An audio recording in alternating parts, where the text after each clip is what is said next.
Be the Talk, episode 180, featuring Rob Brown.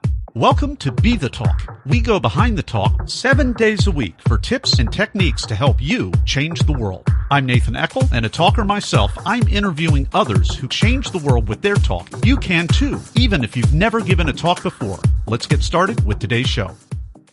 We are live with Rob Brown. Rob? We are. Hello. Are you ready to talk? You know, I've been ready for a while, Nathan. So excited.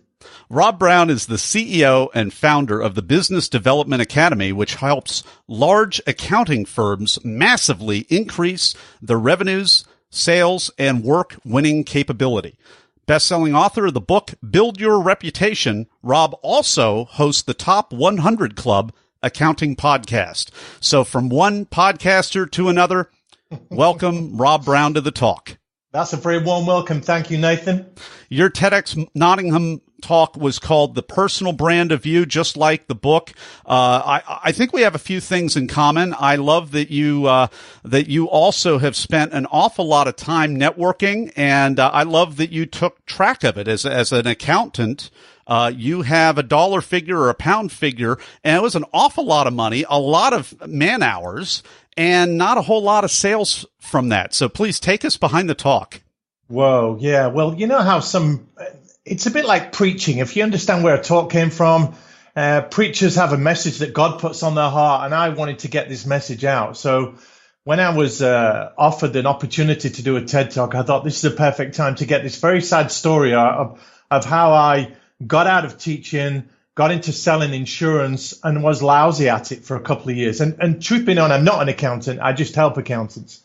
So I had this story, but I was always fascinated when I moved into the world of self-employed from a very safe teaching job where I'm earning this set amount of money every month, come rain or shine, to this job where I'm direct sales, commission only. If I don't sell, I don't eat. So how do you stand out in that world? How do you make a difference? How do you get people to choose you instead of other people? And I was always fascinated by why some people get the business and others don't, even if they're not as good as someone else. And that's how the talk came about.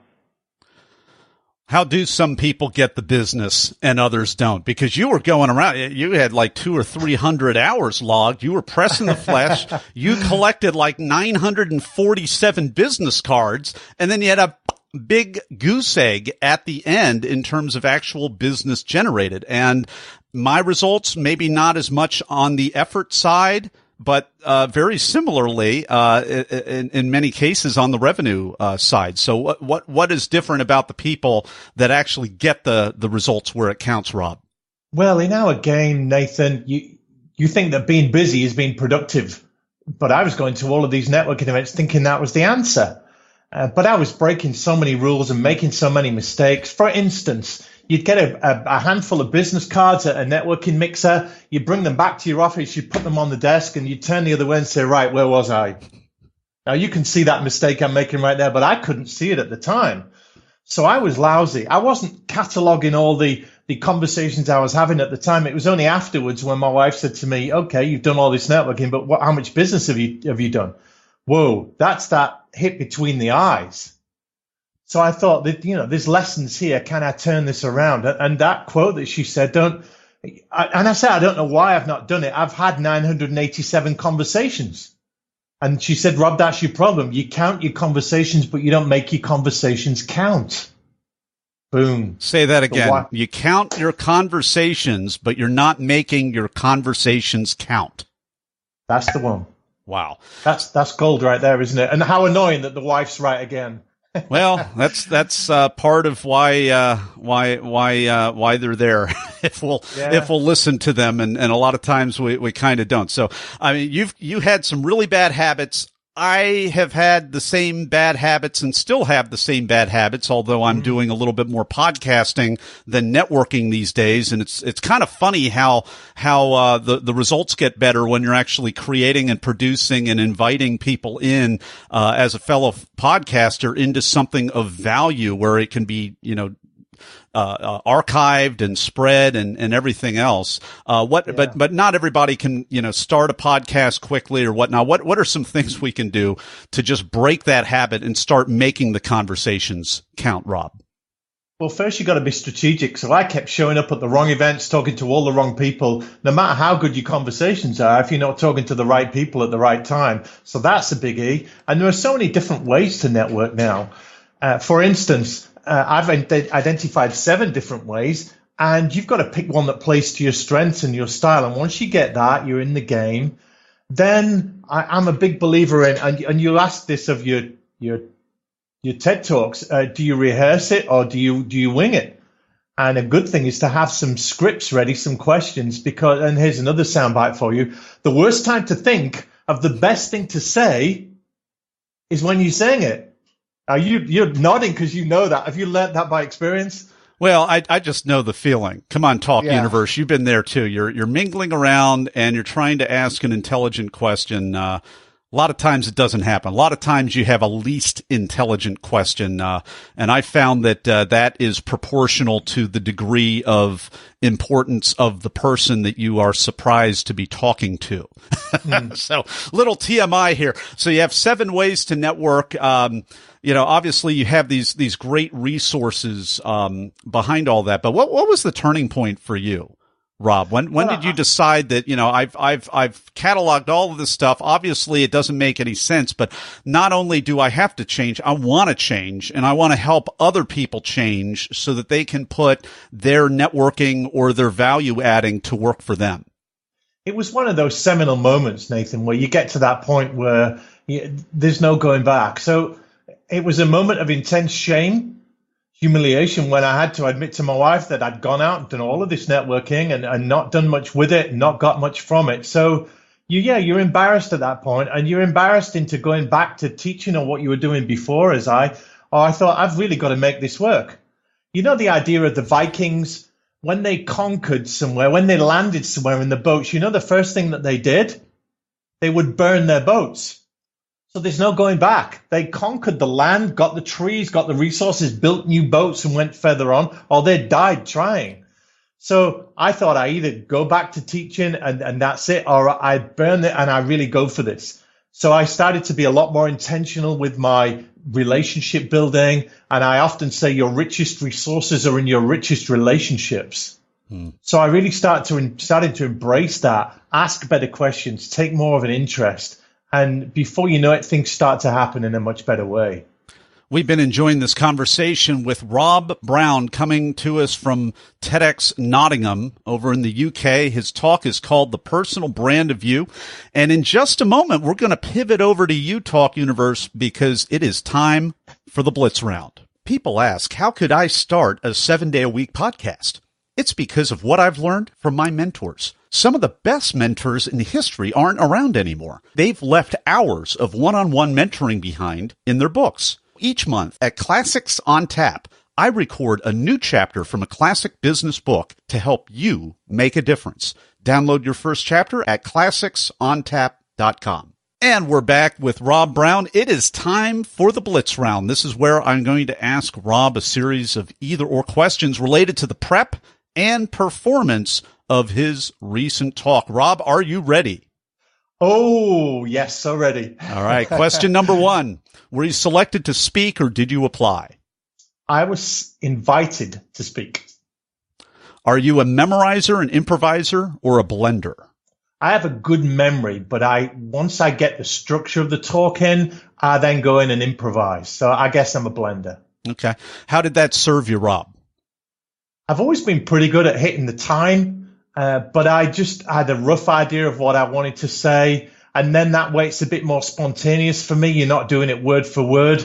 And I knew I could hit the mark. So, I had a little bit of natural about it, I think is what I'm trying to say, and made it a bit more authentic.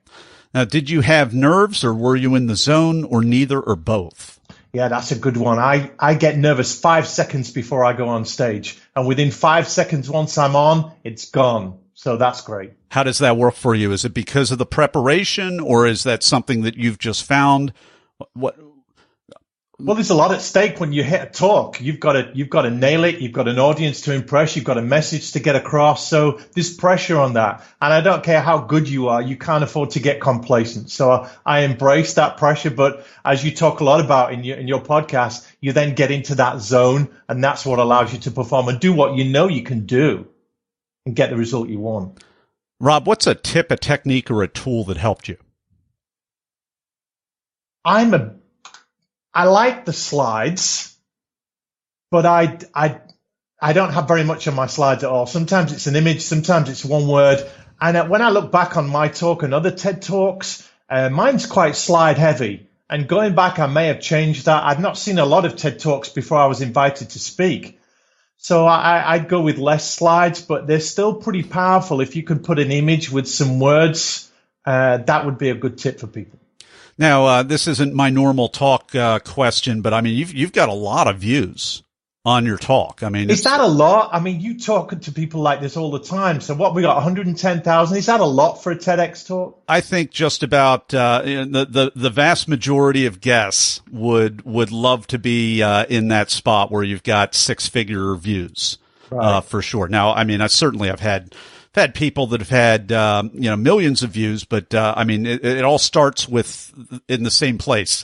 The numbers go in the same order. So, yeah, I mean, what do you think that it was about your talk, other than the fact that all us little people are out there, wasting time and networking without a proper value added orientation? So it relates to all of us. But what was it about the way that you delivered it that was succinct enough and powerful enough to get that much shares and views?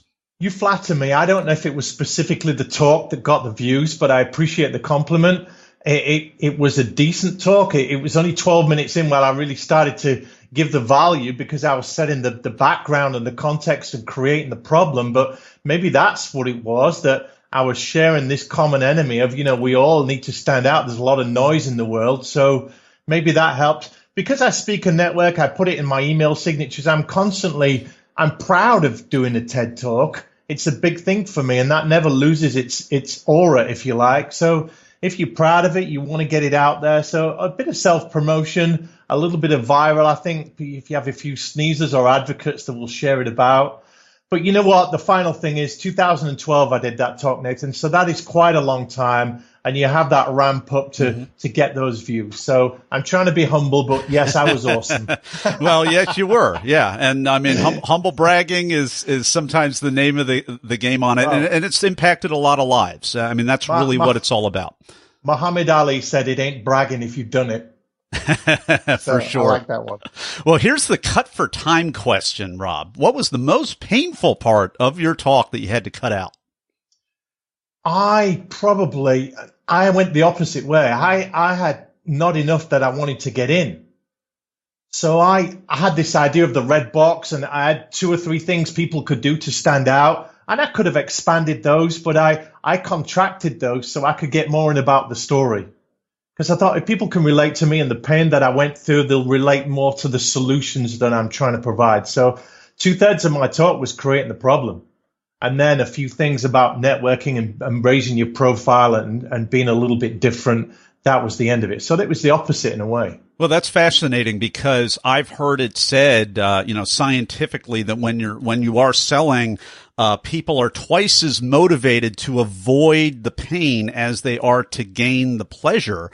And so I'm hearing a little bit of a good trigger here in the way that you laid it out. You had twice as much pain and reasons why it's not working and reasons why, it's not good for you to not have a plan. And then you provide some tips. And once we're really dialed in, so you establish relevancy, and then you give us some actionable tips at the end. And that's a Steve Jobs thing that I learned. He would create a common enemy. You know that. He'd set up an enemy against Apple or an enemy against technology, and he'd position Apple and the iPod and everything against that enemy. And so everyone was on his side, and he created evangelists. So I was thinking along those lines that if I can say, look, there's a lot of noise out there. It's your enemy.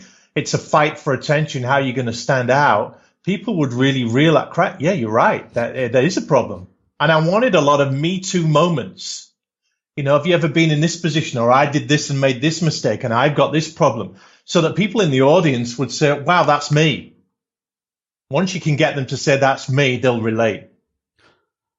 Rob, what was the most unexpected, strange, or just plain weird thing that happened during or right before your talk? Well, that's a great one. I'd seen TED Talks on video on YouTube, and I had this idea of this fantastic, great big stage, thousands of people there, raised seating, loads of cameras. So when I walked in, that's what I was expecting. But this was a university. They'd got about 6 students showed up for this, and nobody's there. And I'm thinking, am I in the right room? I see the big TEDx thing going on there. But so I was humbled before I went on. So I really had to get my ego in check and think, whether there's 5 people or 5,000 people, you've got to deliver the same talk with the same passion, and you've got to hit the mark. So people won't see that, but I would have loved a bigger crowd, because you get more energy, don't you, when there's a big crowd?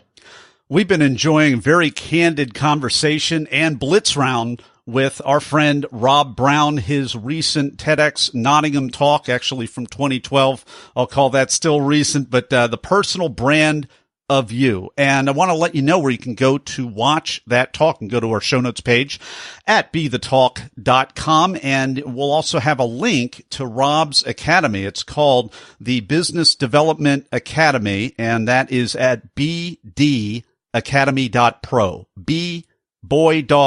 Academy.pro.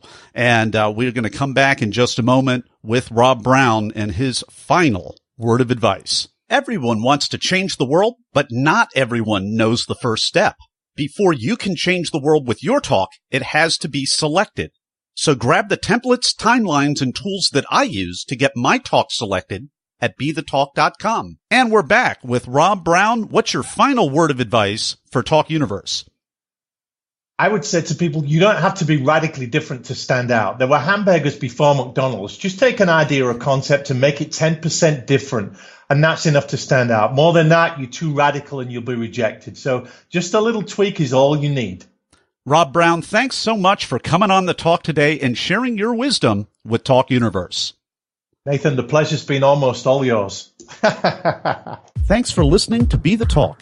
For tips and resources to help you change the world, go to BeTheTalk.com. See you tomorrow.